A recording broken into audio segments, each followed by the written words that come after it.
Ferrari est championne cette année. Alors non, pas sur la piste, sur les pit-stops. Mais c'est déjà ça, au moins ils sont champions. Est-ce que McLaren est champion pit-stop cette année? Non. Voilà, tout est dit. Bon, évidemment, je plaisante, vous l'avez compris, on est sur le bilan Ferrari pour la saison 2025. On a terminé tous ceux qui sont derrière Ferrari à l'heure actuelle. On va publier très rapidement tous ceux qui sont devant. J'espère que vous les avez vus. J'espère que ça vous plaît également. Si c'est le cas, laissez un petit pouce bleu, abonnez-vous si c'est pas déjà fait. Et de notre côté, on est parti pour faire le bilan de Ferrari. Okay, let's go. Alors, si on regarde le point comptable, Ferrari termine 4ème du championnat constructeur à plus de 70 points. De Mercedes, qui eux terminent donc 2ème du classement constructeur, mais surtout, Ferrari a 2 fois moins de points que le premier, McLaren. Et ça fait vraiment mal. Alors ça fait mal parce que c'est Ferrari, qu'on s'appelle Ferrari, et que quand on s'appelle Ferrari, on a toujours envie de gagner, et c'est normal, mais surtout, parce que quand on regarde 2024, on est très loin de ce qu'on a vu en 2025. Bon, évidemment, je vais pas refaire l'histoire. La saison de 2025 de Ferrari est extrêmement compliquée. On le verra dans le détail. Mais je suis pas persuadé qu'elle soit si mauvaise que ça et si terrible que ce que l'on entend tout le temps et de ce que tout le monde a envie de dire. Alors cette saison, elle est mauvaise pour les rouges parce qu'il n'y a aucune victoire. Il n'y a aucune victoire, mais c'est surtout parce qu'on a le sentiment qu'il pouvait vraiment y en avoir aucune. Alors qu'en 2024, il y en avait quand même eu quelques-unes. La dernière, d'ailleurs, date de Carlos Sainz. Oui, bien évidemment qu'il y a une victoire de Lewis Hamilton, mais elle est en sprint. Ça change beaucoup de choses. Mais quand on s'appelle Ferrari, on s'attend à beaucoup plus de podiums également. Alors il est vrai que la saison de Ferrari est vraiment pas bonne. Mais pour le coup, on vient de le dire, ils sont 4e à 70 points de la 2e place. Ça n'est pas non plus catastrophique. Si une saison catastrophique en Formule 1, c'est être 4e, je crois qu'il y a de nombreuses écuries qui aimeraient être sur une saison catastrophique. Encore une fois, c'est très mauvais parce que c'est Ferrari, parce qu'il s'appelle Ferrari, que Ferrari est la plus grosse fanbase en Formule 1. Et c'est assez logique. Quand on pense course, on pense rouge. Quand on pense rouge, on pense Ferrari. Alors on attend tous beaucoup plus de cette écurie. Bref, maintenant que ça c'est dit, on est parti pour faire le bilan, qui est l'un des peut-être les plus complexes à faire de la saison 2025. Le plus long sera probablement celui de McLaren, mais on est bien sur le bilan de la saison de Ferrari. C'est parti. Okay, let's go. Alors là encore, ça me semble assez important. Si vous avez vu tous les autres bilans, vous le savez, j'aime faire un point sur le contexte quand j'estime que c'est nécessaire.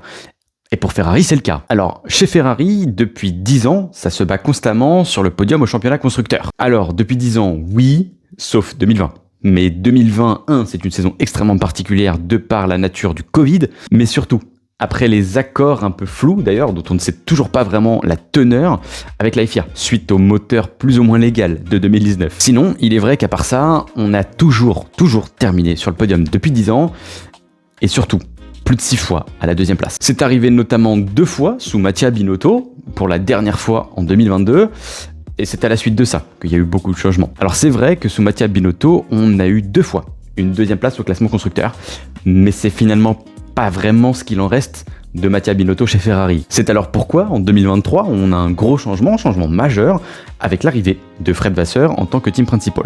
Alors je pense que la majorité d'entre vous sont déjà au courant, et pour rappel, à ce moment-là, Fred Vasseur était le team principal de chez Alfa Romeo, et ce, depuis un bon moment. Et oui, il avait déjà connu et déjà travaillé avec Charles Leclerc. Il avait notamment déjà travaillé, et ça va nous aider pour la suite, avec Lewis Hamilton, en formule de promotion chez Art Grand Prix, puisque c'était son écurie. Art Grand Prix était l'écurie de Fred Vasseur. Alors, l'année 2023 n'est pas mauvaise. Elle est surtout très lointaine. Pourquoi ? Parce que les autres sont beaucoup trop loin. Quand on regarde l'avance qu'avait Red Bull, de toute manière, 2023 était compliqué, et pour le coup, Mercedes avait fait une belle saison. Et quand on regarde 2024, c'est encore mieux pour Ferrari. Alors, quand je dis que c'est mieux, attention, je sais que la majorité des tifosi peuvent me tomber dessus, parce que quand on dit que c'est bien, ou que c'est top, ou que c'est mieux pour Ferrari, on s'attend tout de suite à une ère comme Michael Schumacher et Jean Todt, et à plein de victoires. Non, Ferrari ces derniers temps ne sont pas couronnés de succès, c'est vrai, mais la saison 2024 est bonne. Pour preuve, en 2024, ils jouent le titre constructeur jusqu'à la dernière manche à Abu Dhabi face à McLaren. On arrive maintenant en plein été de la saison 2024, et là, grosse nouvelle, coup de tonnerre en Formule 1, personne s'y attendait, Carlos Sainz n'est pas reconduit.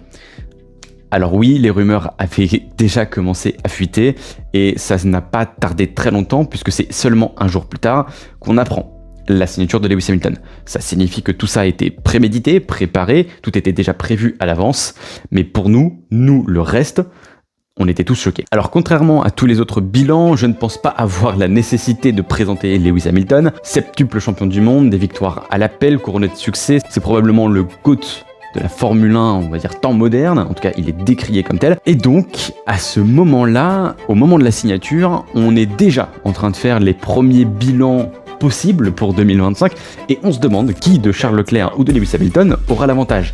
Alors il y a le côté tifosi pur et dur qui nous dit Charles Leclerc aura assez logiquement l'avantage, il connaît mieux la monoplace, il l'a depuis très longtemps, mais ça risque d'être très serré et puis surtout parce que Charles Leclerc est très fort. Et de l'autre, on a, j'ai presque envie de dire la majorité de personnes, beaucoup ne seraient pas assez honnêtes là-dessus, mais je sais que vous étiez très nombreux et je faisais aussi partie de cela, à croire que le match allait être extrêmement serré, mais plutôt à l'avantage d'un Lewis Hamilton, parce qu'il est assez pointu, parce qu'il sait bien régler les monoplaces, qu'il est connu pour ça, qu'il est travailleur, mais surtout parce qu'il a été couronné de succès, et que ce succès-là, il ne l'a pas eu uniquement par chance. Alors autant dire que la fin de saison 2024 chez les Rouges, elle est un peu teintée. On est en train de vivre les derniers moments avec Carlos Sainz et Charles Leclerc, mais pour le coup, on est surtout en plein espoir pour 2025, parce qu'avec l'arrivée d'Hamilton en 2025 et ce qu'on a vu sur cette fin de saison 2024, c'est clair et net, on a de l'espoir pour 2025. Maintenant, comment évoquer le contexte et ne pas parler de Charles Leclerc ? Charles Leclerc, l'enfant même de Ferrari, lui, il attend son heure depuis 2019 et on se demande bien s'il sera champion du monde un jour, voire même champion du monde tout court. Le doute commence à s'installer, plus le temps passe et plus on se demande si c'est vraiment possible.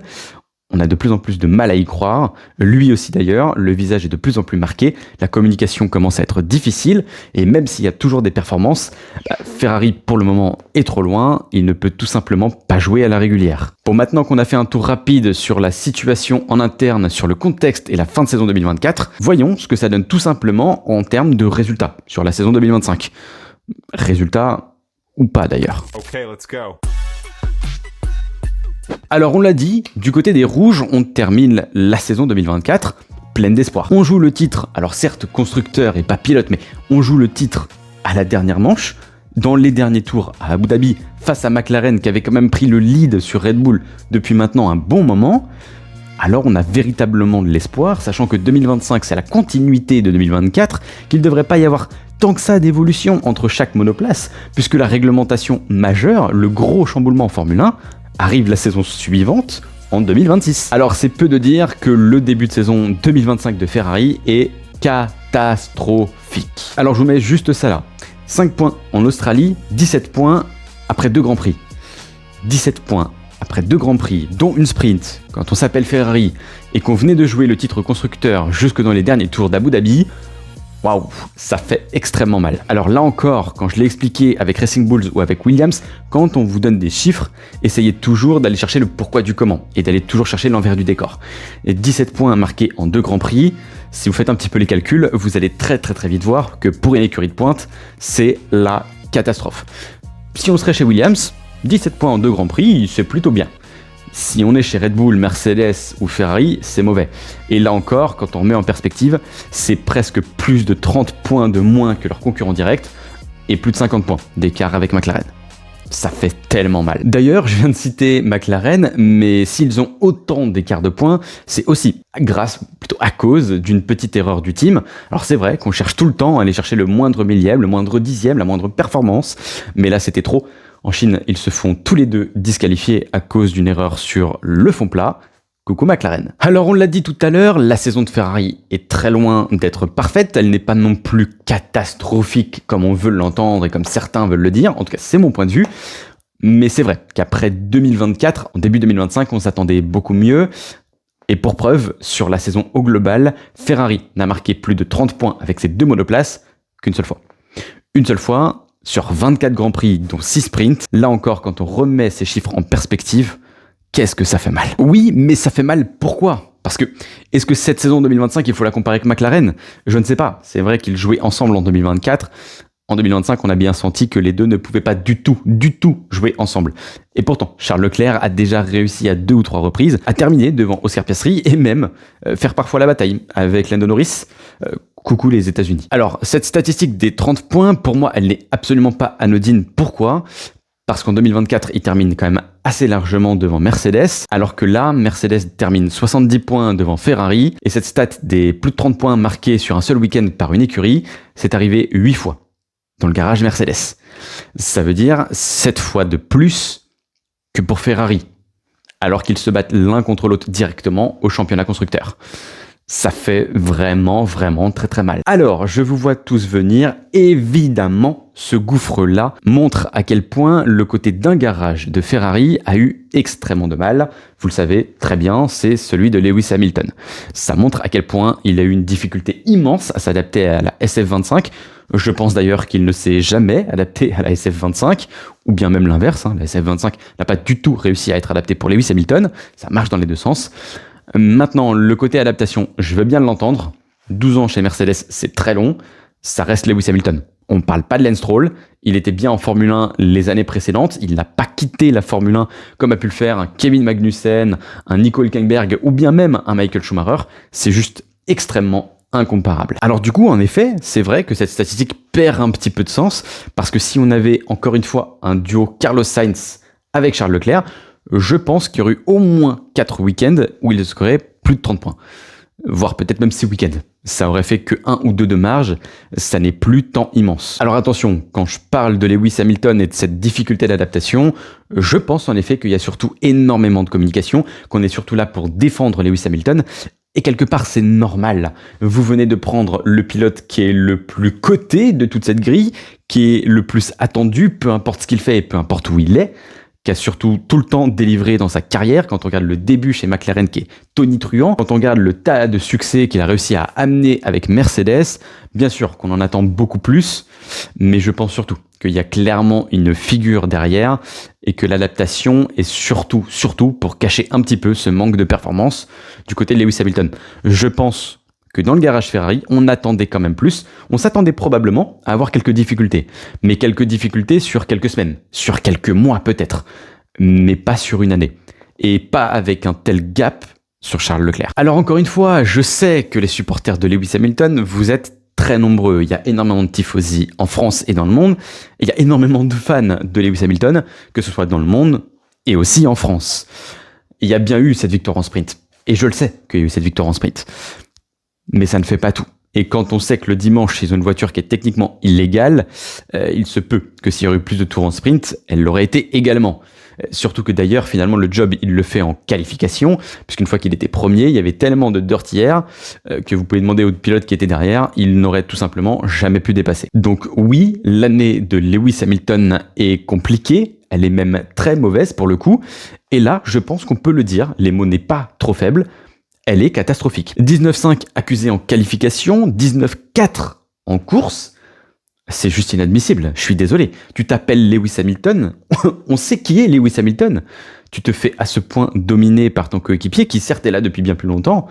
Avec cet écart-là, non, c'est pas possible. D'ailleurs, et je vais même aller plus loin pour appuyer cet argument, je pense que si c'était n'importe quel autre pilote chez Ferrari, pour 2026, il aurait probablement pas été reconduit. Et si c'était pas pour 26, ça aurait été pour 2027. Et ça aurait été acté directement. Imaginez si Carlos Sainz se prenait un 19,4. Imaginez 30 secondes comment on aurait parlé de Carlos Sainz. Sachant déjà comment on en entend parler parfois, non, Carlos Sainz n'a jamais subi un 19,4. Alors je sais aussi que beaucoup d'entre vous doutent actuellement du team et de Lewis Hamilton. Pour autant, croyez-moi, Lewis Hamilton a toujours la confiance du team. Alors bien évidemment, quand je parle de confiance du team, je parle des ingénieurs, je parle des mécaniciens, je parle de Charles Leclerc, de Fred Vasseur, mais évidemment, cette confiance ne va pas durer éternellement, et le premier message d'alerte a été donné par John Elkann. Alors, John Elkann, ces mots étaient un peu brouillons, n'ont pas été donnés peut-être dans les bons moments, mais en même temps, est-ce que sur le fond, il a vraiment tort ? Je sais que je suis l'un des seuls à le dire, mais oui, dans le fond, John Elkann n'a vraiment pas tort. Oui, parce que ces mots-là, même s'ils n'ont pas été donnés dans le bon tempo, et c'est peut-être pas comme ça que tu vas relancer la machine, mais on en attend clairement tous beaucoup plus d'un septuple champion du monde. Et vous serez bien d'accord avec moi. Maintenant, attention, à contrario, il ne faut pas sous-estimer la saison d'un Charles Leclerc, qui pour moi fait très clairement partie du top 3, voire peut-être même du top 2 de la grille, et de cette grille depuis maintenant plusieurs années. Se battre face à Charles Leclerc n'est pas chose évidente. En témoigne Sébastien Vettel, parce que oui, je vous le rappelle, dès que Charles Leclerc est arrivé chez Ferrari, avec très peu d'expérience en soi, il y avait eu qu'Alfa Romeo, il a fracassé Sébastien Vettel. Alors je sais que ça fera pas plaisir à certains d'entre vous, puisque certains d'entre vous ont jugé au moins 2 ou 3 bonnes saisons de Sébastien Vettel chez Ferrari. J'en suis pas autant persuadé que vous. Alors attention, malgré tout, il y a quand même eu 7 podiums. Bien évidemment, tous marqués par Charles Leclerc. Et là encore, je crois que si on aurait eu un Carlos Sainz chez Ferrari, on en aurait eu au moins 11 des podiums. Et donc, par suite logique, je pense qu'on se serait battu au moins pour la 2e place du constructeur. Allez, vraiment au pire, pour la 3e place du constructeur. Donc ça n'aurait pas été tant catastrophique que ça. C'est simplement, en effet, on est tous un petit peu derrière Ferrari. Tout le monde est fan de Ferrari, la phrase ne vient pas de moi, vous le savez. Et surtout, on a tous envie quelque part de voir le mérite triompher. Comme un jour George Russell chez Mercedes, il y a quelque part une suite assez logique. Pour Charles Leclerc, on attend depuis un bon moment et on espère tous que ça finira par venir. Alors maintenant qu'on a vu ce que ça donnait entre chacun des pilotes, sur les résultats, les podiums, les non-victoires, voyons ce que Ferrari peut espérer à l'avenir. Okay, let's go. Alors bien sûr, pour dire tout ça, il faudrait surtout être devin, ça dépend quasiment uniquement de la monoplace qui sera posée sur la piste dès 2026. Bien évidemment, si Ferrari ne passe pas de nouveau cette transition, là ça va vraiment commencer à devenir très compliqué. Alors là encore, je pense que ce sera peut-être plus important finalement que la monoplace en elle-même, ce sera les écarts qui seront à scruter en 2026. Ah oui, parce que je pense que l'année 2026 sera nettement aux antipodes de l'année 2025. En 2025, mine de rien, on a eu les écarts les plus faibles qui puissent être sur une histoire complète de Formule 1. Les écarts étaient extrêmement minces, parfois 3 dixièmes, vous faisaient perdre 5 à 6 positions. Et je pense qu'en 2026, on sera beaucoup plus proche de ce qu'on a vécu en 2015, 2016, et que les écarts seront assez nombreux. Encore pire, au-delà des écarts, je crois qu'il y aura des soucis de fiabilité et que s'il n'y en a pas, ce sera un véritable exploit. Alors, Ferrari ne jouera probablement pas les 7e, 8e places, etc. En tout cas, je l'espère sincèrement. Je pense qu'ils joueront bien dans les 4 premiers. On espère tous plutôt dans les 2 premiers.